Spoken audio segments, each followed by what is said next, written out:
Welcome to Court of the Crane, where history meets the shadows of power and betrayal. Poison slipped into a rival's tea, sorcery whispered in palace chambers, a queen dragged to her death by assassins. These weren't just rumors, they were moments that changed the fate of a dynasty. Tonight, we enter the hidden world of the Joseon dynasty and the women who defied the rules of their time. They were called dangerous, manipulative, even wicked.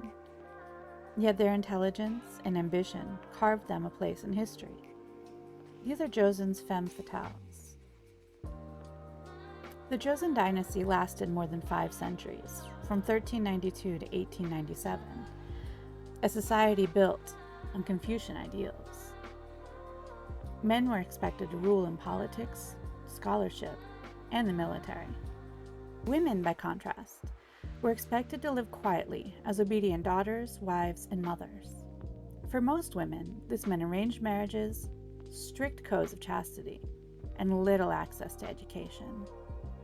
By the 17th to 19th centuries, law and custom increasingly glorified virtuous widows who never remarried, reinforcing strict chastity norms. Against this backdrop, palace women lived in gilded cages, watched, restricted, yet close enough to power to change its course. And it's in this cage that some women found ways to break the bars, or twist them into weapons. Inside palace walls, women learned to turn their supposed weakness into influence. Through marriages, concubinage, and whispers passed behind screens, they could alter the balance of power. Tonight, we'll uncover the stories of 3 of Joseon's most infamous women. Queen Munjeong, the regent who ruled in her son's name with ruthless precision. Jeong Nan-jeong, the concubine turned political operator who destroyed her enemies. And Empress Myeongseong, the last great queen of Joseon, whose defiance of empire cost her her life. Along the way, we'll meet others, like Jang Hui-bin, Lady Hae-kyung, and Suk-bin Cho, whose intrigues shaped dynastic fate. Queen Munjeong married King Jeong Nan-jeong as his 3rd wife. When he died in 1544, her son, Myeongjong, inherited the throne at just 12 years old. Munjeong stepped into power as regent and remained there for nearly 20 years, one of the longest female regencies in Korean history. She was brilliant at strategy. She promoted her own family, the Yoon clan, placing brothers and nephews in powerful posts. Critics accused her of nepotism and corruption, but her moves kept the throne stable in a fragile period. Enemies did not last long. One famous case was the 4th Literati Purge, which had threatened the throne's stability years before. On Myeongjeong's accession in 1545, the 4th Literati Purge was led by her brother Yoon and eliminated rival officials, cementing her camp's control. While not all historians agree Munjeong ordered specific executions, she carefully ensured those loyal to her son filled the highest ranks. The annals of the Joseon dynasty hint at officials who died from sudden illnesses or were quietly exiled. Rivals whispered about poisonings, though nothing could be proven. Munjeong also challenged Confucian orthodoxy by reviving Buddhism. She restored key temples, funding elaborate ceremonies. This wasn't just piety, it was also politics. Supporting Buddhism allowed her to weaken the dominance of Confucian scholars who questioned her authority. She sponsored temples and monks at a time when state ideology dismissed Buddhism as corrupt and decadent. Some hailed her as a patroness, others condemned her as undermining Joseon's moral fabric. Munjeong was no puppet queen mother. She was a survivor, a strategist, and a ruler in her own right. Her reign shows how a woman, even in the most patriarchal of times, could not only hold power, but wield it. But even the sharpest strategist needs someone willing to get their hands dirty. For Munjeong, that figure was her brother's wife, Jeong Nan-jeong. If Queen Munjeong was the strategist, Jeong Nan-jeong was the enforcer. Born to a lesser family, she entered the household of Yoon Won-hyung, Munjeong's brother, and one of Joseon's most powerful men. She became his concubine, then his wife, using intelligence and charm to cement her place. From there, her influence turned deadly. She orchestrated purges of officials who opposed her, using accusations of corruption, exile, and sometimes forced suicides. She was accused, in later accounts, of poisoning Yoon's first wife, Lady Kim, who died under suspicious illness soon after Jeong moved in, though contemporary proof is lacking. Confucian chroniclers painted her as monstrous, claiming she confiscated land, ruined families, even tortured rivals. Records suggest she amassed one of the largest private estates in the dynasty by seizing lands from disgraced officials and commoners alike. Later sources accuse her of amassing large estates through abuse of power. The scope is debated, but confiscation and corruption charges appear repeatedly. While some tales may be exaggerated, her reputation as a poison woman endured. The term poison woman wasn't unique to Korea. It drew from broader East Asian folklore where ambitious women were demonized as venomous, their ambition itself seen as toxic. Jeong became the Joseon archetype of this fear. But power built on fear is fragile. When Queen Munjeong died in 1565, Jeong's shield vanished. Political enemies struck back. That same year, she was forced to drink poison herself, dying at the height of infamy. Her rise and fall became a cautionary tale. The higher she climbed, the faster she fell. Her end seemed to prove the chroniclers right, that power seized by women was unnatural, dangerous, and doomed to collapse. But Jeong was far from the only woman to shape Joseon's fate. Munjeong and Jeong are not alone. Joseon's palaces were full of women who shaped dynastic fate. Jang Hui-bin, a palace maid who rose to queen consort. Her rivalry with Queen Inhyun consumed the court.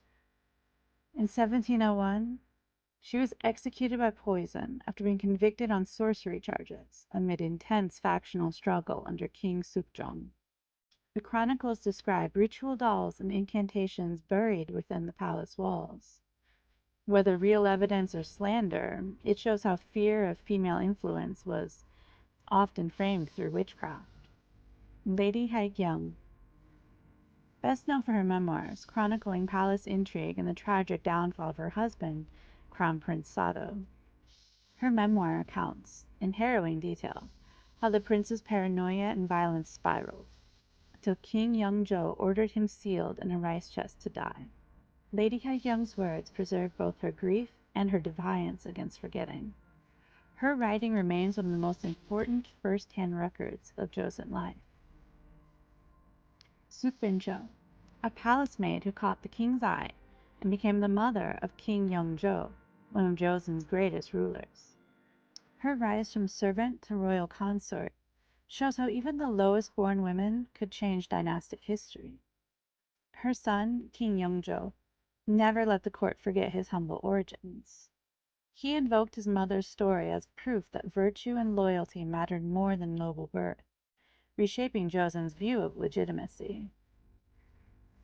These women remind us that Joseon's palace was not only a stage for kings, it was a theater of ambition where women could be players, not just pawns.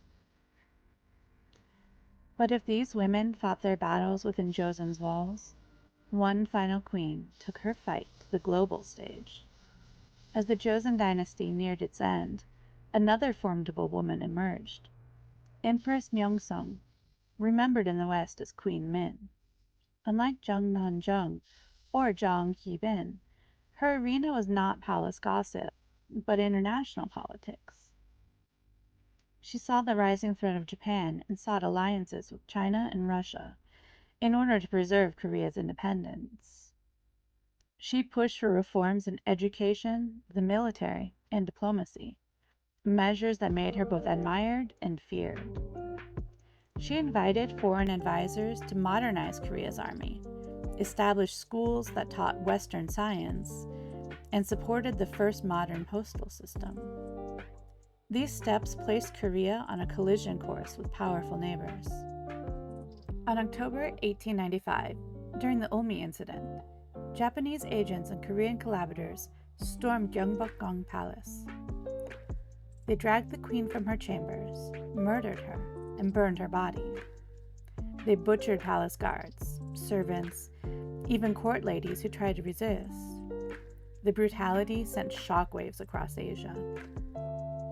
To many Koreans, it wasn't just the death of a queen. It was the violation of their nation's dignity. Her assassination shocked the nation and symbolized the violence of imperialism. Folk songs mourned her, calling her a phoenix struck down by a storm. Her death became a rallying cry for anti-Japanese resistance. To her enemies, she was an obstacle to conquer. To her people, she became a martyr of resistance. So why are these women remembered as femme fatales? Queen Munjeong, a regent who built her dynasty's survival on careful strategy. Jeong Nan-jeong, a concubine turned political operator, remembered as the embodiment of ambition and corruption. Jang Hui-bin, a queen destroyed by factional rivalries and accusations of witchcraft. Lady Hae-kyung, a writer who immortalized palace intrigue from within. Empress Myeongseong, a reformer and patriot whose resistance to empire cost her her life. In Confucian chronicles written by men, these women were cast as dangerous, wicked, or corrupt. Men who orchestrated poisonings or purges were often remembered as cunning strategists. Women who did the same were called monsters. The line between ambition and wickedness, it seems, depended less on the deed than on who committed it. Yet in hindsight, many were simply refusing to remain voiceless in a world that demanded their silence. Today, historians are reevaluating these women, not as caricatures of greed or sorcery, but as political actors navigating a system rigged against them. The femme fatales of Joseon show us a deeper truth. Power is never just about swords and armies. Influence can come from whispers, alliances, and ambition.